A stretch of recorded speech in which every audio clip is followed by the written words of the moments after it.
বিধানসভা নির্বাচনের আগে থেকেই তুফানগঞ্জ ৯ নম্বর বিধানসভা কেন্দ্রে বিজেপির অভ্যন্তরীণ ফের প্রকাশ্যে। রাজনৈতিক মহলে এখন আলোচনার কেন্দ্রে শালবাড়ি ১ নম্বর গ্রাম পঞ্চায়েতের নাগুরহাট এলাকায় অনুষ্ঠিত কালী পুজোর সাংস্কৃতিক অনুষ্ঠানে বিজেপির জেলা সহসভাপতি উৎপল দাসের সঙ্গে তৃণমূল নেতাদের সৌজন্য সাক্ষাতের ছবি।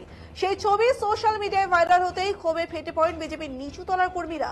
সোশ্যাল মিডিয়ায় ক্ষোভ উগড়ে দিয়ে তারা লিখেছেন, নিচুতলার কর্মীরা মার খাবে আর ওপরের নেতৃত্বরা তৃণমূলের সঙ্গে সৌজন্য সাক্ষাতে ব্যস্ত থাকবে।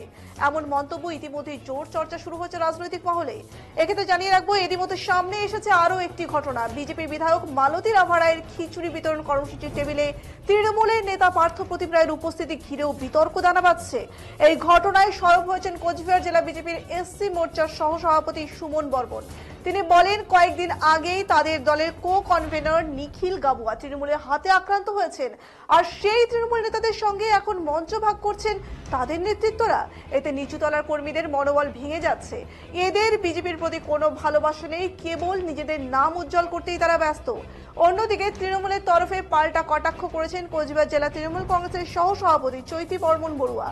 তিনি বলেন, বিধায়ক মালতী রাভা রায় ও বিজেপি নেতা উৎপল দাসের গোষ্ঠীদ্বন্দ্ব নতুন নয়। একদিকে পার্থ প্রতিম রায়ের সঙ্গে খিচুড়ি খাওয়া, অন্যদিকে তৃণমূলের সঙ্গে বিজেপির জেলা সহসভাপতির উপস্থিতি, এই সবই প্রমাণ করে বিজেপি এখন গোষ্ঠী কোন্দলে জর্জরিত। নির্বাচনের মুখে এর ফলেই বহু বিজেপি কর্মী ও নেতৃত্ব তৃণমূল কংগ্রেসে যোগ দেবে।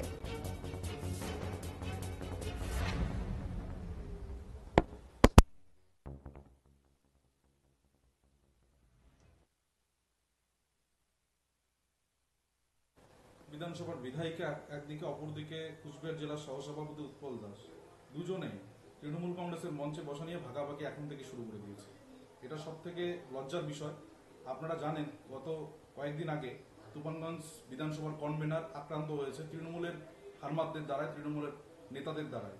আজকে তাদেরকে দেখতে গেছে আমাদের নেতারা, অথচ সেই নেতারা আজ সৌজন্য সাক্ষাতে দেখাচ্ছে মঞ্চে থেকে শুরু করে বিভিন্ন খিচুড়ি প্রাঙ্গণ। এটা সব থেকে লজ্জা। তুফানগঞ্জবাসী এবং তুফানগঞ্জ মানুষ, বিজেপি প্রেমী মানুষরা এটাতে ভালোভাবে দেখবেন। খুবই এটা লজ্জার।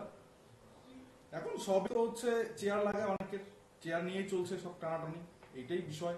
কিন্তু যে সমস্ত মানুষ আজকে আক্রান্ত হয়েছে তাদের হাতে, আর যখন চোখের সামনে এই ধরনের মিডিয়া থেকে শুরু করে বিভিন্ন জায়গায় ছবিগুলো পোস্ট হচ্ছে, তারা কতটা আঘাত পাচ্ছে সেই সমস্ত বিজেপি কর্মীরাই জানে। যারা আজকে বিজেপিটা করছে, কেস খাচ্ছে, জেল খাচ্ছে, তারা আজকে চোখে জল নিয়ে হয়তো ভাবছে আমাদের পার্টিটা করা অন্যায় হচ্ছে। একদম এটা না হয়ে বাঞ্ছনীয় ছিল, যার জন্য আমি নিজেও সোশ্যাল মিডিয়াটা পোস্ট করেছি। যাদের সাথে আমরা লড়াই করছি তাদের সাথে কোনো আপোষ নেই। লড়াইয়ের মাঠে লড়াই হবে, রাজনীতির মাঠে রাজনীতি হবে অবশ্যই, কিন্তু তার জন্য আমাদের সৌজন্য সাক্ষাৎ দেখাতে হবে। সেখানে গিয়ে খিচুড়ি হবে, এক মঞ্চে বসতে হবে, এমন কোনো বিষয় নেই। সুমন বর্মন, কুচবিহার জেলার এসসি মোর্চার সহসভাপতি এবং শালবাড়ি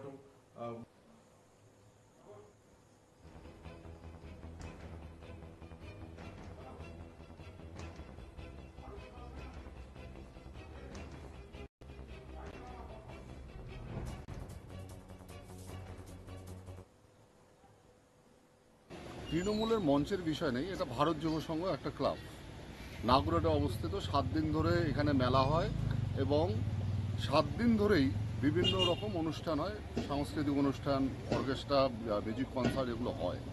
এবং এই যে মেলা এবং এই যে প্রোগ্রাম 7 দিন ধরে, সেটার সভাপতি হলাম আমি।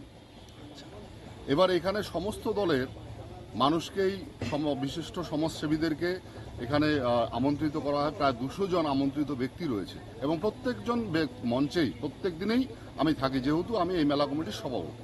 তো সেখানে তৃণমূলের কয়েকজন এসেছে জন্য, ঠিক আছে, যদি কেউ বলে যে আমি ওদের মঞ্চ শেয়ার করছি, সেটা ভুল ধারণা।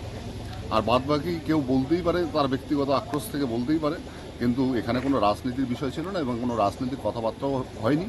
এটা সম্পূর্ণটাই ভুল। হ্যাঁ, যেটা হয়েছে এটা ভারত যুব সংঘের সাংস্কৃতিক একটা সন্ধ্যা, সেই সন্ধ্যায় যখন সম্বর্ধনা দেওয়া হচ্ছে, যেহেতু আমি ক্লাব এবং এই মেলার সভাপতি, সেই হিসাবে আমাকে ওখানে থাকতে হয়েছে। এর থেকে আর বেশি কিছু না। আর এটার সাথে পার্টির কোনো যোগ নেই।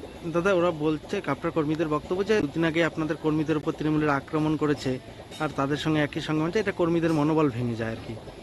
মনোবল, যারা রাজনীতি করে, যারা সংগঠনের উপর নির্ভরশীল এবং সংগঠনে বিশ্বাসী, তাদের মনোবল কখনো ভাঙে না। উৎপল দাসের সঙ্গে মালতীটা আবার বহুদিনের এটার দ্বন্দ্ব রয়েছে। এখন সামনে বিধানসভা নির্বাচন, এই দ্বন্দ্ব আরো বেশি করে হবে। টিকিট পাওয়ার একটা এদের টিকিট পাওয়ার একটা ব্যাপার রয়েছে, সেই টিকিট পাওয়ার ব্যাপারটা নিয়ে দ্বন্দ্ব আরো বেশি চলবে, এটা স্বাভাবিক। বিধানসভা নির্বাচনে দিদির উন্নয়নকে পাথেয় করে তৃণমূল কংগ্রেসের যে প্রার্থী হবে সেই বিপুল ভোটে জয়লাভ করবে, এটা আমাদের দৃঢ় বিশ্বাস, আমার দৃঢ় বিশ্বাস।